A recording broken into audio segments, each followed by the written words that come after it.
காதலினும் சொல்லை நானும் சொல்லவில்லை, சொல்ல வந்த நேரம் காதல் எந்தன் கையில் இல்லை, வாழ்வு தந்த வள்ளல் வாங்கிக் கொண்டு പോക. പറ്റി പറയുവാണെങ്കിൽ അവിടെ ഒരു 15 ഡേയ്സിൽ വന്നൊരു കുട്ടിയാണ്, വേണ്ടിയിട്ട് വന്നൊരു കുട്ടിയാണ്. ബട്ട് അങ്ങനെ ആയിരുന്നില്ല ഞങ്ങൾക്ക്.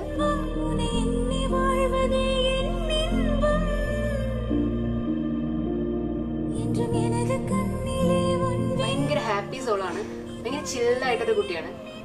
ലൈക്ക് എല്ലാവരോടും എപ്പോഴും പെട്ടെന്ന് കമ്പനിയാവാൻ വരുന്നൊരു കുട്ടിയാണ്.